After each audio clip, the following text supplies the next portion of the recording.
7.0 just within 5 miles of the city. We talk about earthquakes here all the time. We average about 100 earthquakes a day. So we're always monitoring earthquakes. But even when we see those 5.0s and on occasion a 6.0 or larger, they're not right here underneath Anchorage. We see them out in the Gulf of Alaska, out in the northern Pacific, down across the Aleutians when you get closer to Denali, up near Talkeetna. Very rare to have an earthquake that large, again 7.0 just within 5 miles here of Anchorage. And because of how shallow it was, this is why we're seeing the damage. We're just hearing about traffic updates. So the Glen is a major issue right now, and I want to show you this video. John, our photographer, doing an awesome job. Let's see, we'll restart this for you. Nice to have this cell phone technology. So this is the Glen Highway showing an ambulance trying to get through that gridlock traffic, and it's having a difficult time doing so. So if you can stay off the roads, please do so to allow not only emergency vehicles to get through, but people just to get to where they're going. Again, if you're in a safe spot, your gas is turned off in your home, there's no immediate threat in your home, even if the power's out, that is still the safest place for you. We have stopped, dropped, and held. We are under a safe, what we hope is safe, any sort of table or counter, again, a place where you will be free from debris falling from the ceiling. Again, I think, Helen, if you're able to take us on camera, I'm fine with you showing this. So you can see me. Here I am. Jeremy's right in front of me. I think we can clear out now that that has come. But again, that was another aftershock. Those are going to continue here through the afternoon and through the evening. Some of them could still be larger than the initial 7.0 earthquake. So continue to please use your earthquake safety. Be vigilant. Yes, absolutely. Okay, we want to take you to some more updates again. I think we have live video of what it looks like just upstairs in our newsroom. Do we have that, Brian? I believe we might. Okay. From the Alaska Weather Center, here's Melissa Frey.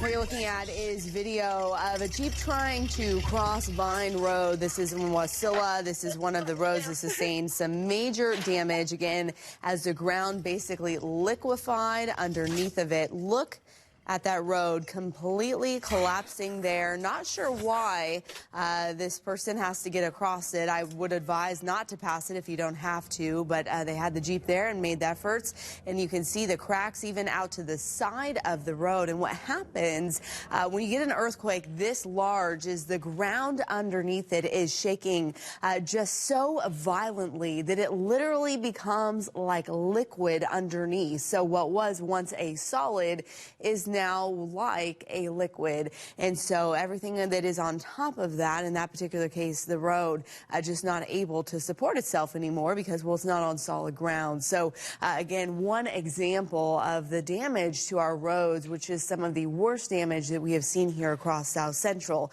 Again, that original quake, a magnitude 7.07 miles to the north of Anchorage, and it was the close proximity, the size being a magnitude 7.0, but also how shallow it was, just 27 miles deep, are the reasons that we saw so much destruction here across Anchorage and into the valley as well.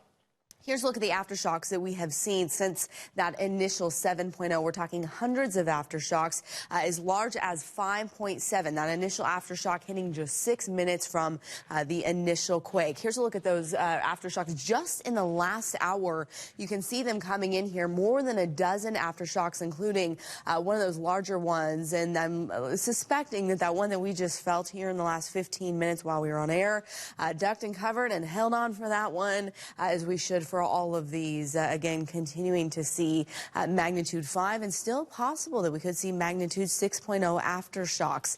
This is what the seismometers look like across the city. Again, more than 30 seconds of violent shaking, more than 2 minutes of shaking in total. And again, that chance for aftershocks will continue for days and weeks to come. Continue to use your earthquake safety precautions that you prepare and practice for.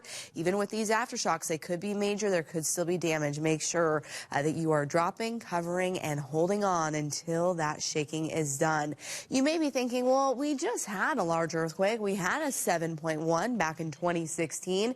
I remember that one. How come we didn't see this kind of damage back in 2016? That one was technically even a little bit larger.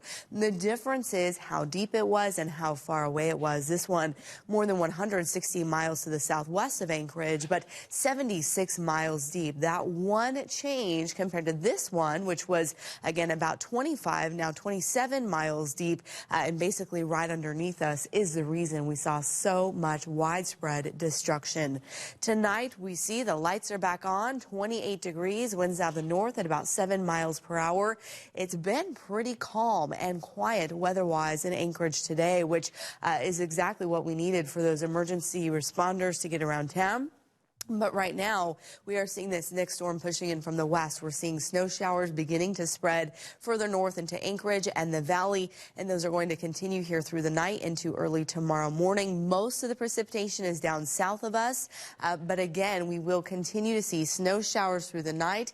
Warmer air moving in behind this. Likely that we'll see a period of snow-rain mix, even some freezing rain. Those showers will be in and out during the day tomorrow, but here we are pushing into Sunday morning, and we do catch a dry break. So if you have anything you need to take care of outside, hopefully you could wait until Sunday until this storm passes. In addition to this wintry mix of precipitation, again up to an inch of snow in Anchorage and the local valley tonight, Matsu into Wasilla and Palmer, and more than 4 inches of snow up near Talkeetna. Now the Kenai Peninsula will see high temperatures in the low to mid 40s. So again, even though some of you are seeing some snow tonight, it's going to be warm tomorrow. We'll see 30s across Prince William Sound, a rain snow mix for you. The valley, again, upper 30s near Wasilla and Palmer, wind gusts to 45 miles per hour. Further north, winter weather advisory in effect. 6 to 12 inches of snow with this storm north of Talkeetna. Anchorage, again, seeing snow tonight. Snow rain mix overnight into tomorrow with freezing rain potential. Wind gusts in town to 35 miles per hour, although even higher as you head up toward Hillside and through Turtigan Arm. So again, be prepared for that wintry mix tonight and tomorrow in addition to those winds. And then we will see another chance for snow Monday into Tuesday after we catch a very quick break on Sunday. I feel bad delivering the news that we also have a storm coming in because it's the last thing we need right now, but I don't want anyone caught off guard while we're focused on the earthquake. All right. Well, Melissa, thank you. Yeah. I want to take you down to Kenai specifically first, where we are seeing some pretty heavy rainfall coming down. This is on the front edge of this storm. We have this line of rain that's similar to what we saw last night, is dropping some heavy rainfall through Kenai, through Nikiski, now pushing up the Cook Inlet.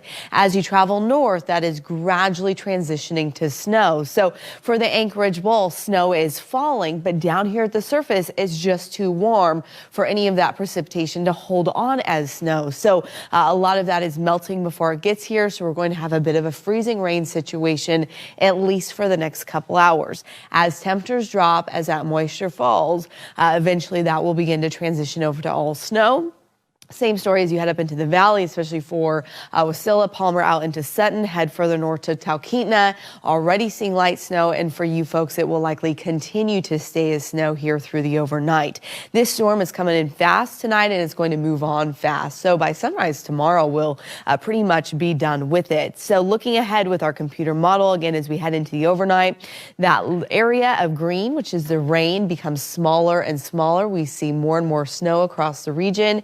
Here we are just before 5 o'clock tomorrow morning, the Anchorage Bowl. And as you head through the Matsu, seeing heavy snow coming down. It's going to drop fast. We're talking several inches an hour for some locations, especially those higher elevations, which is also going to reduce that visibility. But check this out. Here we are approaching 8 o'clock, already beginning to see dry conditions in Anchorage. The sun will come out tomorrow afternoon, and we'll see dry conditions through the second half of the day. So let's talk about snowfall totals for just a moment. Because the western side of the city is still so far above freezing, and because it's still so far above freezing for the western side of the Kenai, initially this is going to be just rain and freezing rain in some locations. But as we head through the night and it transitions to snow, we'll see those snow showers accumulating a little bit quickly. So here we are at 11:30, seeing just rain on the west side, snow as you head east of the New Seward. Eventually, the entire city sees snow. All conditions to the north turn to snow, and the eastern side of the Kenai Peninsula transitions to snow as well. So 6 inches of snow when you head to Upper Hillside, but the west side of Anchorage, I really don't expect you to see more than 2 inches. So here's those winter weather advisories that are in effect. Again, for Anchorage, Eagle River, and Indian, this goes into effect at 9 o'clock tonight, continues through 4 a.m. tomorrow morning. Again, a short duration event, 2 to 6 inches of snow for us here in town. Rain first, then snow. The highest snowfall totals will be on the east side for Hillside. And again, we'll see a brief period of poor visibility. For Wasilla, Palmer, and Sutton, also seeing this winter weather advisory for you. It extends through 6 a.m. Monday, 3 to 6 inches of snow for you. However, 6 to 12 inches up near Hatcher Pass. And then as you travel further north, you're already under a winter weather advisory near Talkeetna. That will continue through 6 a.m. for 4 to 8 inches of snow for you.